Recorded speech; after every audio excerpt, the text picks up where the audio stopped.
Welcome to the channel.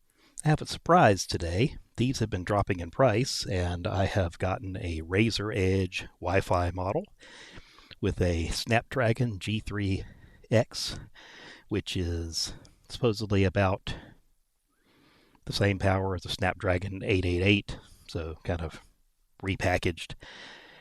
It basically is a little gaming tablet with what should be a very nice display, packed with a controller, so the Kishi V2 Pro controller. We're going to take a look at this. These are going for close to $200 now. Initially, I didn't even take much of a look at this handheld because it was quite expensive at the price they originally wanted. You may as well just buy a Steam Deck.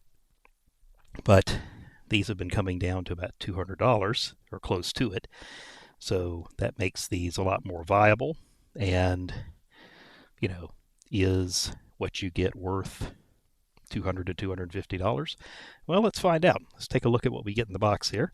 And we won't do the entire setup on video this time because last time with the RG Cubed, it made the video be like an hour. This one will be much shorter. But let's take a look in the box, open it up, or try to open it up, and we'll see what we get. So here is our gaming tablet here. So let's see what else we got.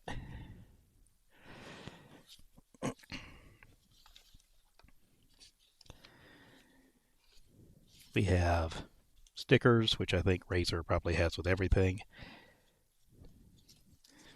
A little setup guide. Guess they're trying to be edgy here because who reads setup guides anyway? They printed it in gray on black. Always a good color choice. But we'll put that aside for now. Inside here, USB C to C charging cable. I just leave it in there because I have about a billion of these. And we have the Kishi V2 Pro controller, which is not just for the Edge tablet, but as you can see, it can expand pretty good ways here. So you could put this on a pretty small device, or probably a plain old tablet here. So here is the actual tablet.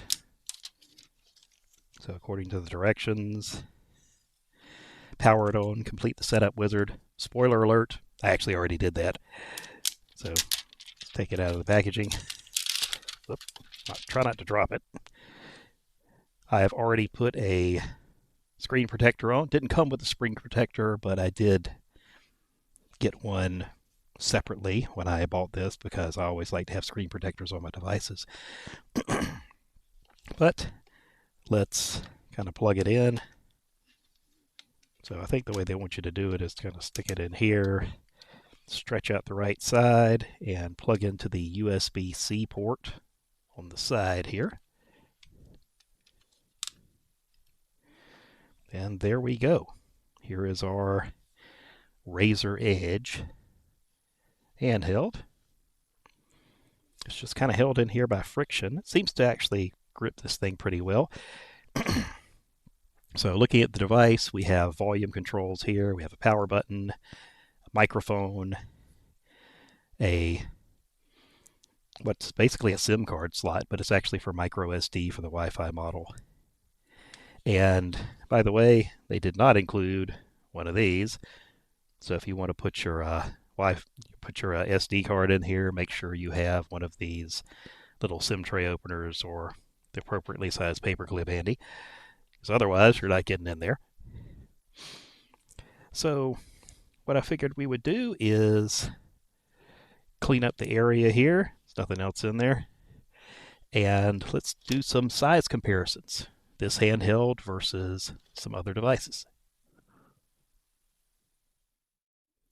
All right, so we have some handhelds here. We have the Razer Edge here in the middle. Up top, we have the original Switch. Now, just looking at the Razer Edge itself, all put together, it is between 10 and 10.5 inches wide at its widest point. The tablet itself is pretty thin, but if you look have the controller along with it, it's about 1.5 inches deep. And you're looking between, well, 3.5 for the tablet, but if you give some room for the buttons, maybe 3 3/4 inches. So those are the kind of dimensions we're looking at. As you can see, it's pretty comparable in size to an original Switch. With the original Switch on top of it, they are pretty close. We have an Odin 2 right here. With the controller on, it's actually a little larger in terms of the width than the Odin 2 is. In terms of height, they're actually about the same. In terms of thickness, well, if I look at it, they're pretty close in overall thickness. Although, again, it depends on whether you're talking about the tablet and the tablet or the tablet with the controller attached, which you don't actually have to have it attached. Now, these are all pretty large devices here. We also have the Anbernic RG556, which is technically a little smaller because it's not quite as wide, again, with the controller attached. In terms of thickness, well, they are pretty well matched. So, fairly similar in size. Well, the screen is significantly larger on the Razer Edge than the RG556. Then we have the smaller ones. RG Cubed here, which is kind of my go-to tiny handheld for PlayStation 2 these days. As you can see, you can fit the entire RG Cubed in the screen of the Razer Edge. Although, in terms of thickness, they're actually pretty similar. It's just that the RG Cubed is way not as wide as the Edge. Now, here I have a Retroid Pocket 3 Plus, which is similar in size if you're looking at this in comparison to, say, the Retroid Pocket 4. The 3 Plus and the 4 are pretty similar in size. And the screen's exactly the same size on the two. So you can see, again, this is a case where pretty much the entire handheld fits within the screen of the Razer Edge here. So you can see, now in terms of thinness, the Retroid handhelds, are hard to hold because of that. They don't go for ergonomic grips at all, so the Retroid's very thin.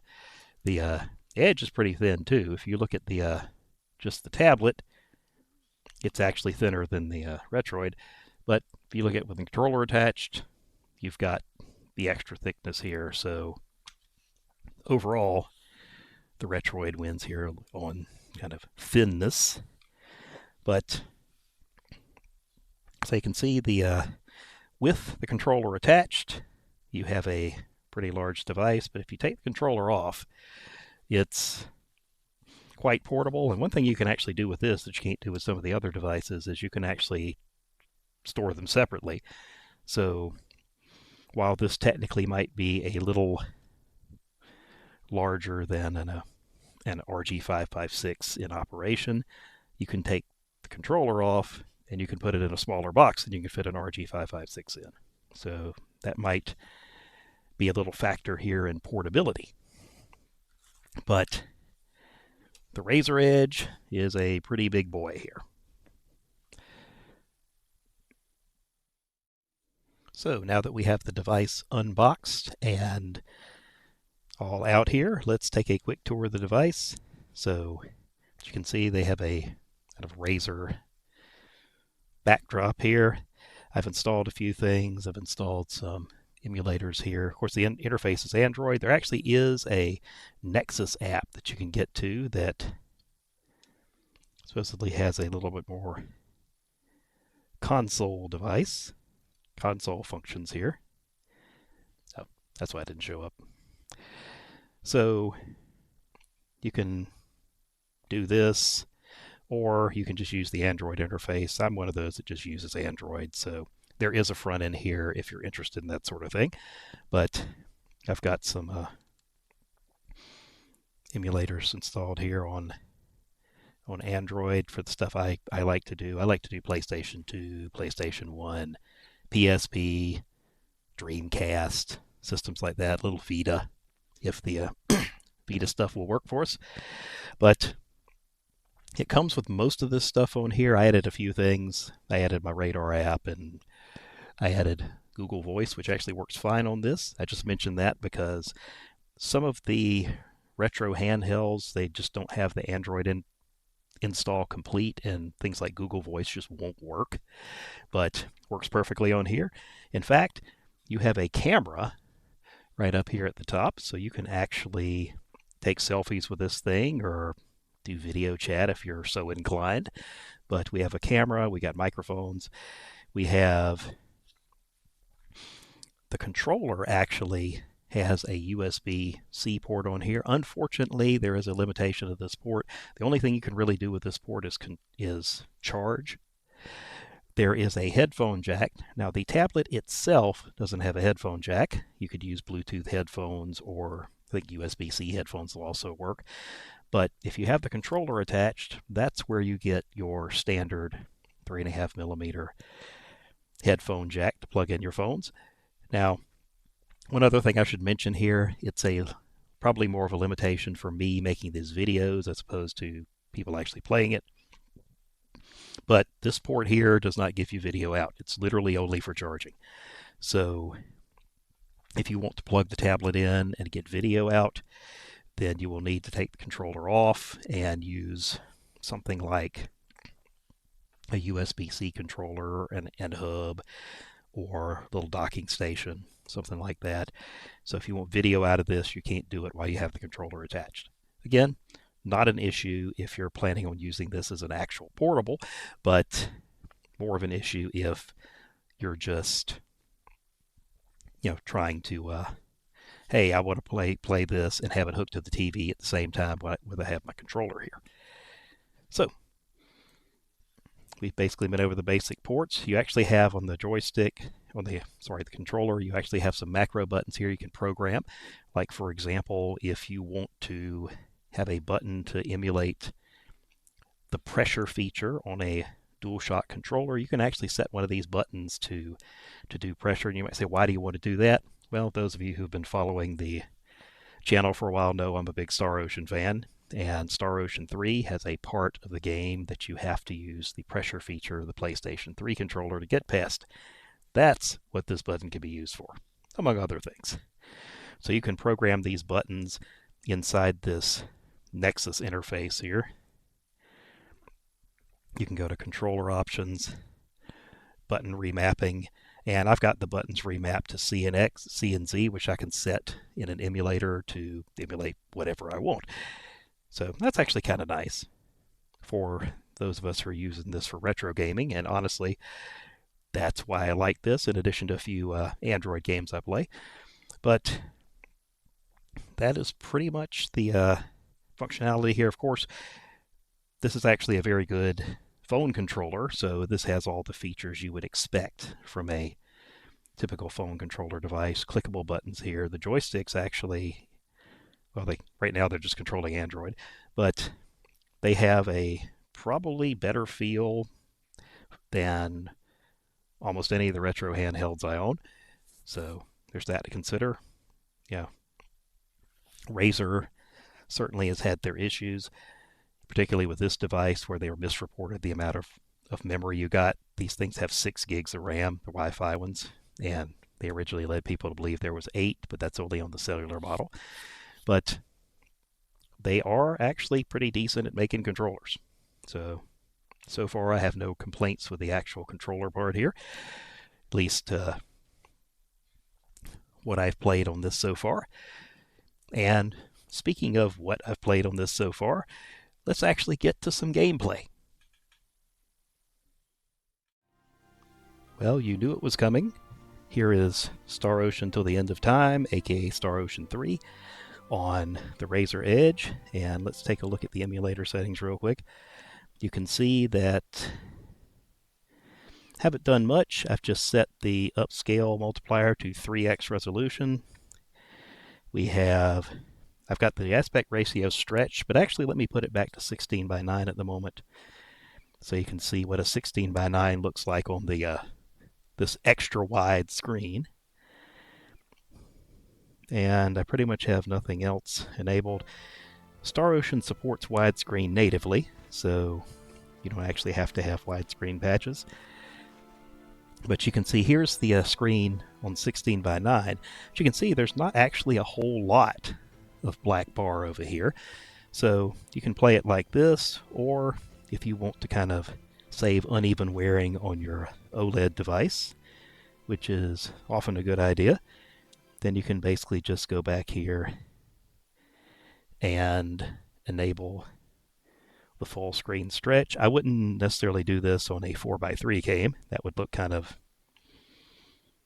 out there, but on a 16 by 9 game, why not? So we'll just put it back to fill the screen. As you can see, it's fade has gained a little weight here, but not too much. So let's take a look at the performance here. Run around, try to get into a little trouble. By the way, these right here are just artifacts on any system of upscaling this. So in case you're wondering about that. See, it's running pretty smooth here. And basically I have no speed hacks at all turned on here. I just have to have it upscaled to 3x. Let's see if we can get into a battle here. It's a little bit of a lag there during transitions. I know I can get into some battles back here. Here we go. An attack from behind? Blade of Fury!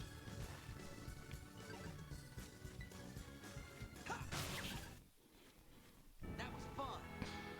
Oftentimes the emulator on kind of less powerful systems will kind of bog down in the results screen, but we don't see a whole lot of that here. The edge is, I would say, reasonably powered.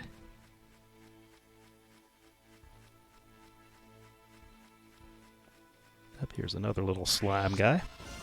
Real fight. Blade of Fury! Controls here, buttons are clicky but not overly loud. They are pretty responsive. I'm actually kind of really liking this controller at the moment. The analog stick feels good, it's responsive. Doesn't seem to have the snapping to cardinal directions issue that a lot of the retro handhelds have.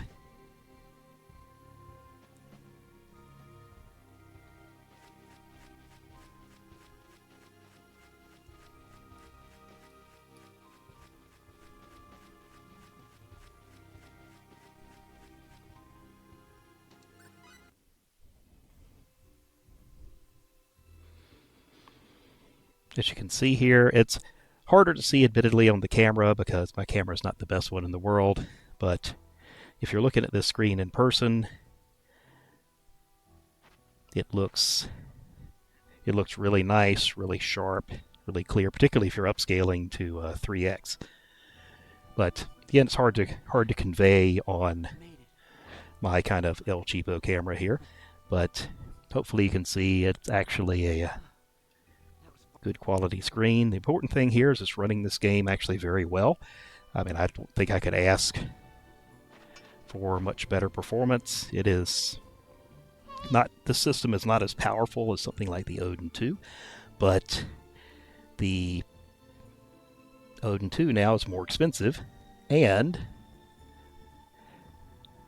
it doesn't have an OLED screen, so the display on the Razer Edge is noticeably better when you start looking at things like contrast and black levels, things like that. Of course, It would have been nice if the OLED Mini would have gotten a good OLED screen, but it is what it is.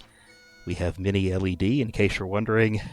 That one will show up here eventually, but probably not until August. But as you can see, the Razer Edge can certainly handle playing Star Ocean. Well, let's give this handheld something a little more challenging than the Star Ocean game. Let's take a look at Jack 3. So this time we're not going to do 3x, we're going to do 2x. And in case you're wondering why OpenGL is the renderer there are some shadow issues in the game that Vulkan creates, although Vulkan does run faster. What you may have to do with this game, and it's actually the same on the Odin 2, is you may have to switch to Vulkan every now and then in certain parts of the game. But OpenGL at least corrects for some weird shadow issues. So what else do we have here? Oh, I also changed hardware download mode, which is a pretty common speed hack. I use the same thing on the Odin 2. But let's see how this runs. I want to look at a little bit of the intro, because the intro gives a lot of cheaper handhelds fits.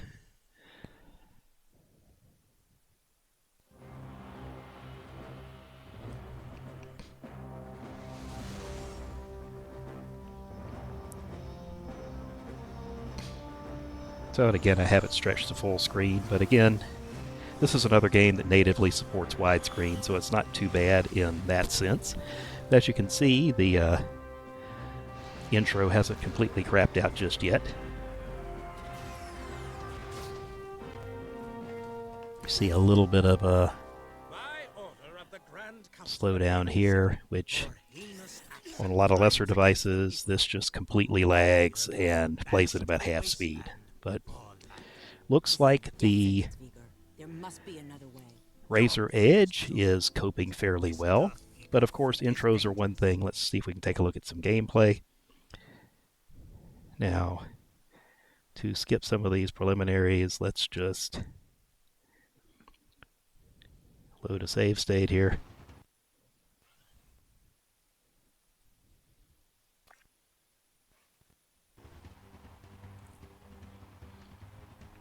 Alright, so as we can see here so far,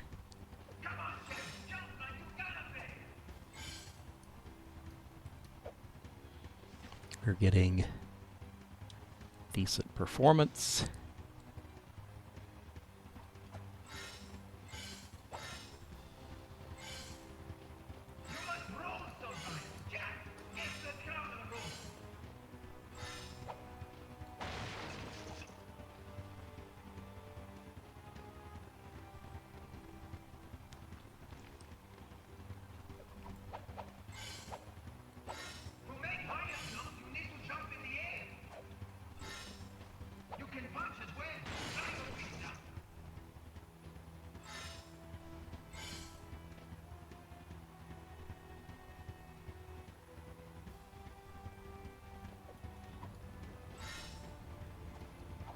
Holding this at kind of an awkward angle just to film this, but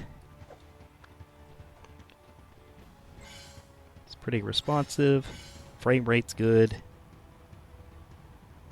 There is an area that we'll get to. Here we're getting a little bit of a tiny bit of slowdown. I could cut back on the resolution a bit, but I don't want to. And I'm not going to use any kind of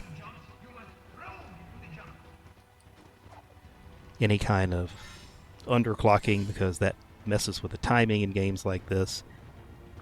I mean, if I have to underclock, I don't want to run the game at all.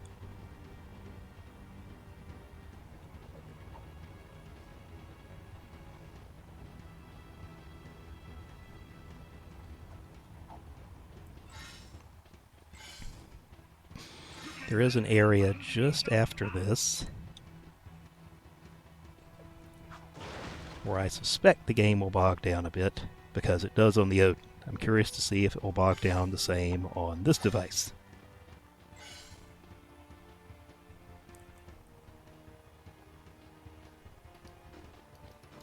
Oop. Hey, way to roll right off the edge. That's what I get for turning around while I'm filming a video.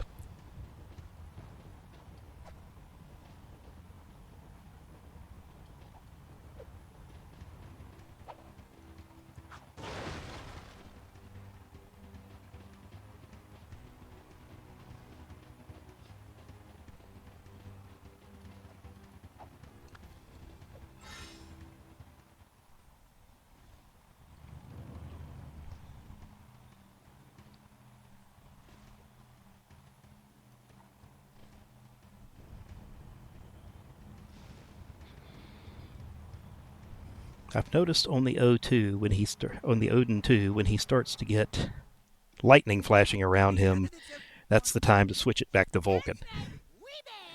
So let's see what happens here on the Razer Edge. Now let's see how you rate against the living.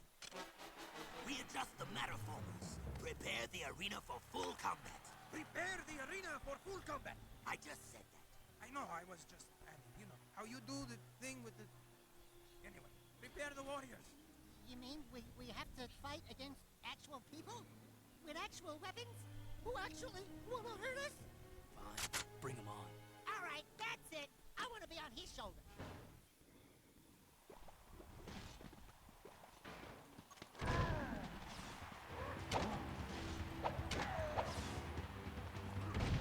Oops.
Alright, I'm trying to see if I can trigger this slowdown. Haha. Would help if I didn't die.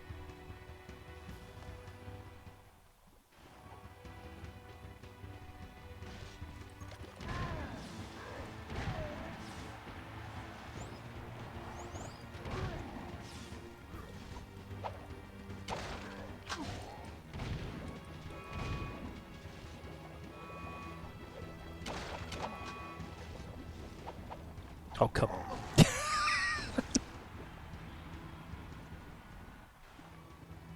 I just want to get him.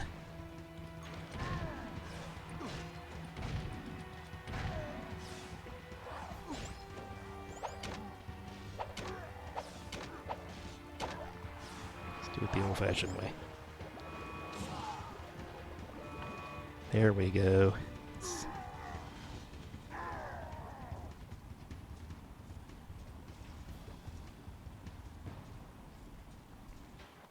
Just want to get him mad.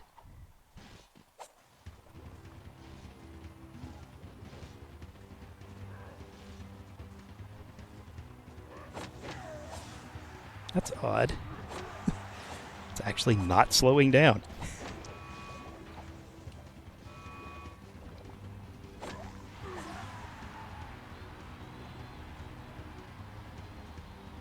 If I have this set to OpenGL on my Odin 2, anytime you get that lightning effect,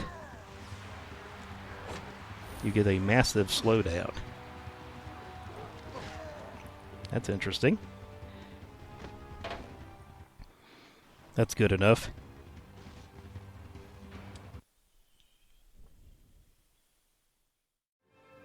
Alright, so we're back with Dragon Quest VIII, another game that tends to give emulation handhelds fits, particularly the less powerful ones.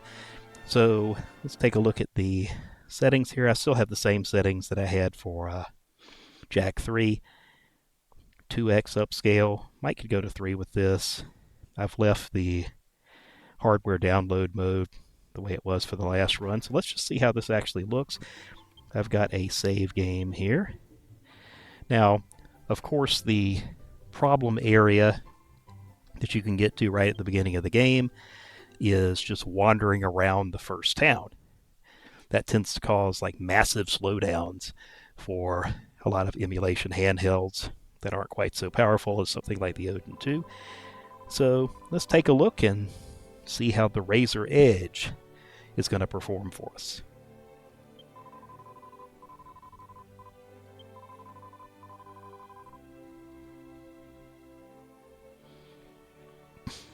These flames give my RG556 fits. So it's good to see that we have no problems here so far with the flames. I'm in the church. There is a view up near the top that also gives a lot of emulators fits. Let's go take a look. And then we'll run around the town for a bit and see if we can trigger some slowdown. That chest is locked. Let's go up to the bell tower.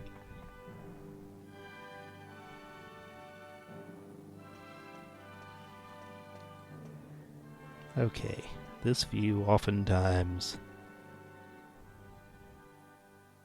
causes a lot of slowdown, and I don't see any.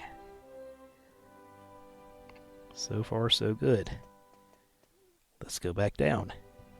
Let's go run around town and see if the game starts to lag.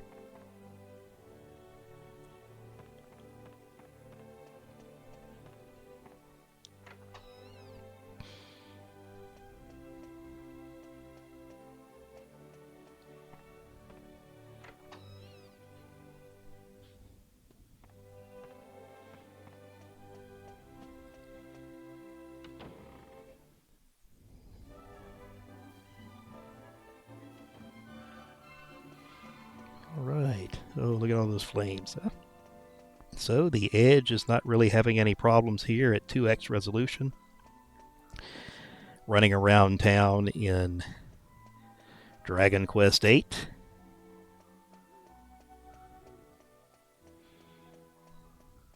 The only speed hack that I'm using here right now is just the hardware download mode, which is a pretty common one to use.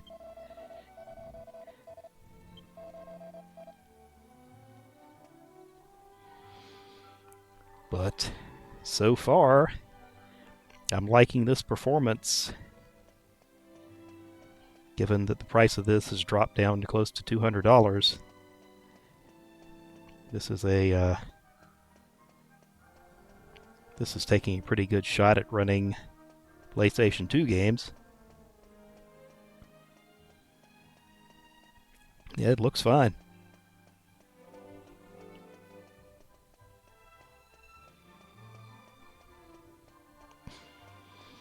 I had a little bit of a lag there. Might not have even hardly seen it.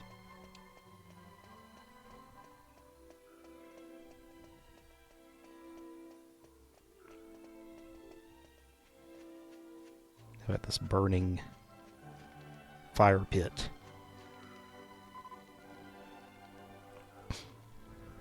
Well, so far in the little bit of testing we've done here, and of course I played this game to get to this point, and we did that initial battle. There weren't any problems with the initial battle, but this is looking pretty good for Dragon Quest VIII so far. So some final thoughts on the Razer Edge here. First off, I'm kind of liking what I'm seeing here so far. It's This handheld has got a decent amount of power, in particular for the price it's going for now, which is $200 to probably $250, depending on where you get it from. I had posted a link in my community page about Newegg had this for $230 shipped, which actually makes this a more compelling purchase than it would have been. If you're really a fan of screen quality, this is probably, well, it definitely is the best screen you can get for 200 to 250 bucks for a handheld to do Android emulation with. I mean, there's basically just no competition. The RG556 has an OLED screen, but this one actually supports things like HDR. I didn't really have anything to show it with in the video, but this screen can go up to 144 hertz. There's basically no issues with ghosting or anything like that. The screen is wonderful. It's a little bit of a jank form factor here because it's basically a small tablet paired with a controller, but that does actually open up some options that you don't have with a handheld the size of the Odin 2. I mean, if you are playing things that you don't really need a controller for, there's no reason you need to even take it. So you can make the handheld smaller. There are some things I wish it would have. I mean, I like the Odin 2's fingerprint sensor for unlocking. This is a full Android device. It actually doesn't have a, from what I can tell, the install is actually pretty full. You can actually use most of the Google apps without problems. I think I mentioned Google Voice here. Actually works perfectly on this handheld. So unlike trying to use it on, say, the Odin 2 or the Anbronic RG556, where the app doesn't half work, you can only use it through the website. On the Razer Edge, it works perfectly. So things like location services work. The Razer Edge Wi-Fi doesn't actually have a GPS, but if you are using location things, if you like to have, say, your radar or weather alerts, then works there as well. Basically, this is just a mini tablet with a controller, but it's comfortable to hold. The controller works well. So at the price it's at, it is certainly worth your consideration. I would not pay $400 for this. At that point, you have a lot more options to choose from, some of which would definitely be better than this. But at closer to the $200 price point, this starts to look a lot more compelling.